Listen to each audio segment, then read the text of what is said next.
Approchez-vous le plus possible. Ma question s'adresse au frère Didat.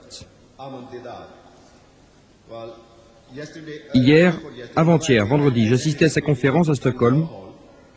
Il parlait de l'arrivée du prophète Mohammed annoncé dans la Bible. Pourtant, pourquoi les théologiens n'en parlent-ils pas? Si votre question, je suis désolé pour les interventions, si votre question, frère, traite... Oui, je suis désolé, je dois interrompre la séance une petite minute, s'il vous plaît.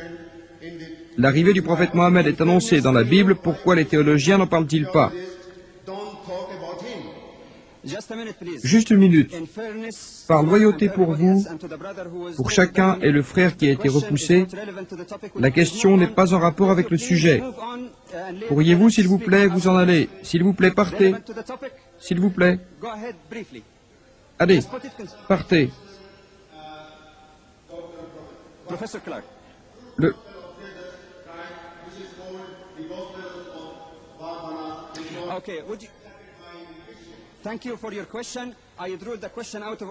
Merci pour votre question. Vous n'avez pas posé la bonne question, ce n'est pas le sujet. Pourriez-vous sortir, s'il vous plaît?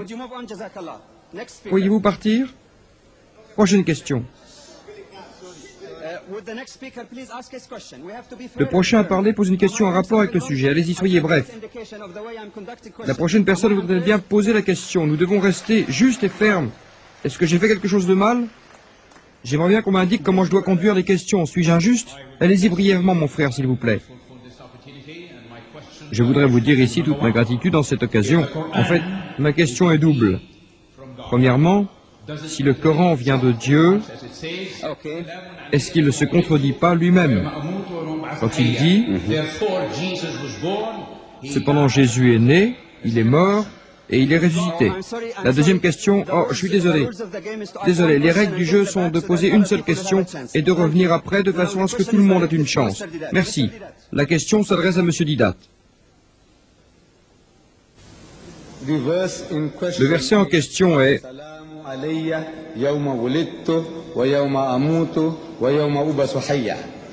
qui traduit signifie la paix est sur moi, le jour de ma naissance, le jour de ma mort et le jour de ma résurrection. Le jour de ma mort n'est pas le jour où je suis mort, mais le jour où je mourrai. C'est au futur.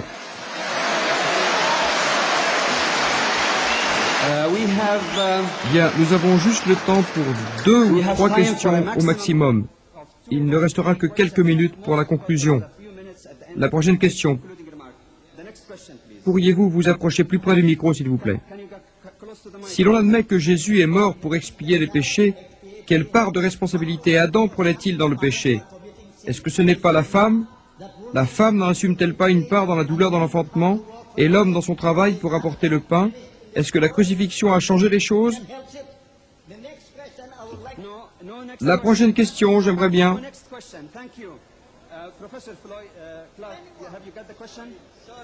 Non, pas de question suivante, pas de question suivante. Merci. Professeur Clark, avez-vous saisi la question? Je suis désolé, mais nous devons respecter les règles. La question du frère... Non, la seconde question. Juste une question, s'il vous plaît. Retournez au bout de la queue, avec un peu de chance. Merci, restez calme, respectez l'ordre. Un instant, pendant qu'on répond à la question. Professeur Clark. Je ne suis pas sûr d'avoir compris la question. Est-ce que vous l'avez comprise, vous? C'était quoi le sujet? Je me rappelle. Quelque chose au sujet du péché de l'homme et de la femme. Ah oui. Il a dit que Jésus est mort pour nos péchés. La Bible a dit, suite au désespoir, l'homme était destiné à la peine par son travail. Dans le livre de la Genèse, et la femme devait souffrir en enfantant. Cela est une chose établie. Depuis que Jésus est mort pour nos péchés, les hommes et les femmes souffrent toujours. Bon, je pense que la question demandée concernant le rôle de la femme qui continue à souffrir depuis l'histoire depuis le début, quand Adam et Ève ont failli, la femme a eu cette punition parce qu'elle avait désobéi à Dieu. Je pense que la question est très loin du sujet de ce soir. Mais en réponse à cela, nous savons que le Nouveau Testament nous enseigne que toute la création devint esclave dès que l'homme a péché. Et on ne sera libéré de l'esclavage qu'au retour du Christ dans le monde.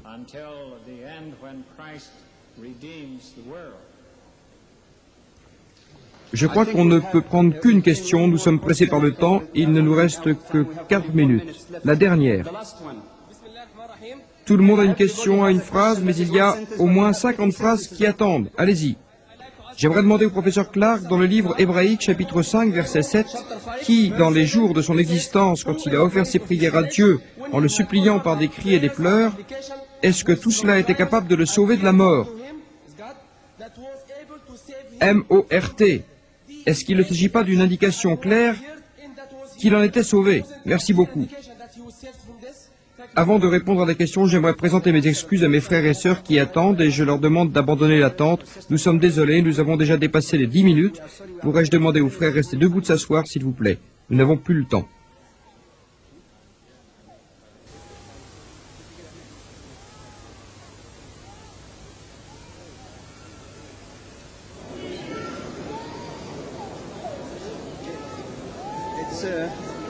There are concluding remarks, so we can't take that.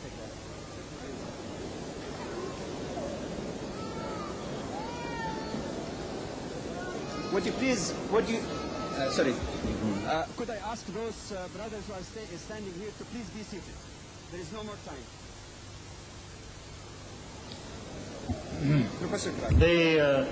L'écrivain hébreu écrit très clairement que Jésus est venu au monde en tant qu'homme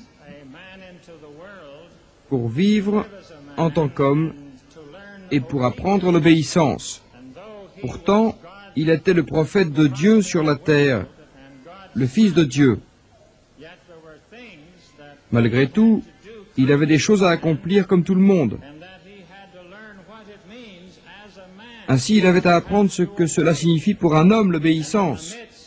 Au milieu de tout cela, Dieu l'a entendu grâce à sa fidélité, grâce aux tentations qui le torturaient dans sa chair d'homme, dans ses douleurs et les haines qu'il subissait au milieu des gens. Dieu, bien sûr, l'entendit, parce qu'il était fidèle à tout ce qu'il faisait.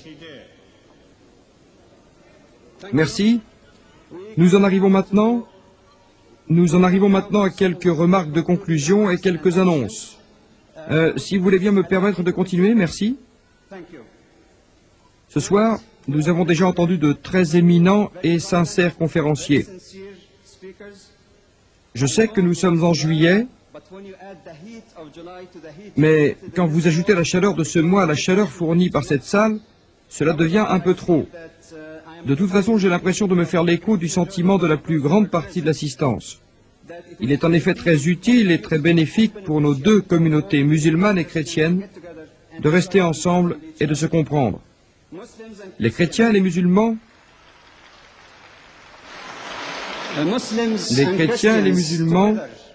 qui approchent le milliard, plus ou moins constituent à peu près 40% de la population mondiale. Il serait vraiment très fort d'entendre parler de détente entre des philosophes et des philosophies si différentes. Comme les États-Unis et l'Union soviétique, nous n'avons jamais autant entendu parler d'un si grand besoin de détente entre deux communautés de croyants qui partagent des choses bien plus signifiantes que celles partagées entre les USA et l'URSS. La croyance en le Créateur, la croyance en les prophètes, en les lois morales, et notre sens de la responsabilité, et l'au-delà. Je tiens à inviter les musulmans qui sont ici à essayer de comprendre l'état d'esprit de nos frères chrétiens.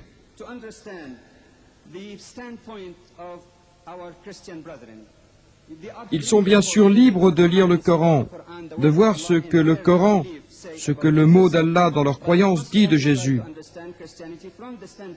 Mais ils doivent aussi essayer de comprendre la chrétienté à partir de son état d'esprit et de sa manière de vivre.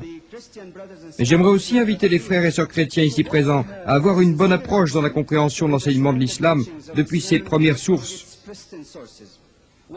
Un universitaire, une fois, a fait ce commentaire que depuis assez récemment, 95% des livres écrits sur l'islam avait été écrit par des non-musulmans, pour la plupart des missionnaires ou des orientalistes. C'est un de mes bons amis, le révérend Harry. Et quand il a cité cela, il s'adressait à une assemblée de chrétiens en leur disant « Que ressentiriez-vous en tant que chrétien si 95% des livres de votre confession étaient écrits par des musulmans ?» De même que je souhaite que la moindre des choses qu'on puisse faire serait de se référer au Coran, qui est le livre de la révélation de la croyance musulmane, le livre de la parole de Dieu. Pourriez-vous obtenir une copie du Coran? On m'a dit dehors dans une boutique de souvenirs qu'il y a des copies disponibles de la traduction de la signification du Coran écrite par Youssef Ali. Ce frère va vous la montrer. J'ai compris que c'était disponible pour un prix spécial de 6 livres.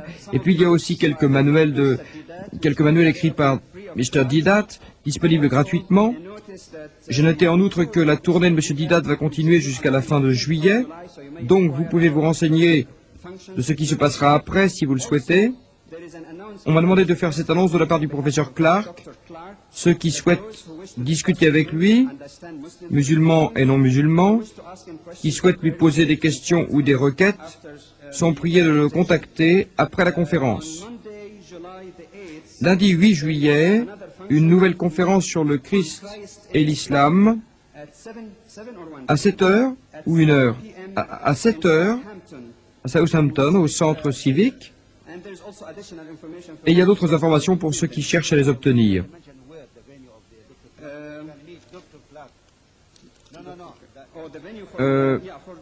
Pour ceux qui souhaitent rencontrer le professeur Clark, qu'il s'adresse à l'étage inférieur dans l'arène ouest, la pièce en dessous de l'entrée, numéro 1. Je pense qu'il n'y a pas d'autre annonce, donc nous pouvons conclure. Il y a du thé, du café pour vous détendre un petit peu. Quoi d'autre? Ah, il y a aussi quelques vidéocassettes des conférences de M. Didat avec les dialogues. Vous pouvez vous en enquérir auprès des organisateurs après la réunion.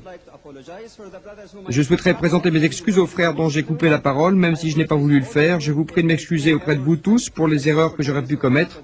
J'en demande pardon à Allah. Je vous remercie vivement de votre patience. Merci beaucoup.